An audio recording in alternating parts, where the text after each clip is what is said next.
We're now going to look at an example of setting up a heater.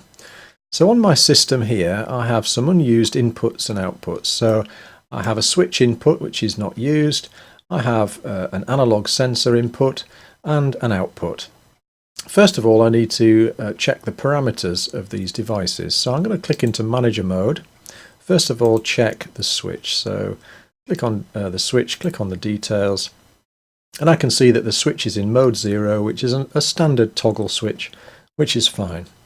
And in this instance, the off timer is set to 0 because I don't want any delay. So I don't want the heater to remain on when the switch is turned off for any length of time. So I'm happy with those. So I click on apply. I'm now going to set up the analog sensor. It's currently configured as a light sensor, and I can see that because it's blue. So I click on details.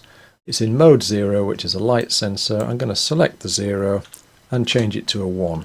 And then I'm going to hit apply. And the appearance of the sensor changes. It becomes a red outline, which means it's now a temperature sensor. So I'm going to click on it again, click on the details and check the rest of the parameters. So it's in mode 1 for temperature. Its broadcast time is 10 seconds, which is fine. And I now need to set the values at the extremes of its range. So it's a 0 to 10 volt sensor, and at 0 volts it produces, it's producing 0 volts for a temperature of 0 Celsius.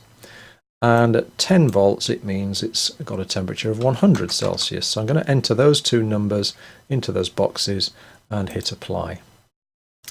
And then the readout on the sensor is now telling me it's 12.8 degrees. Which thankfully it isn't in this room, but that's what my sensor is telling me. So I'm going to move on now to the output, currently configured as a light. Hit details.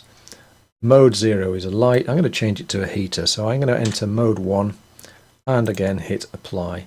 And the appearance of the icon changes. It now has a red outline, which is a heater. Its center is currently black, which means the heater is turned off.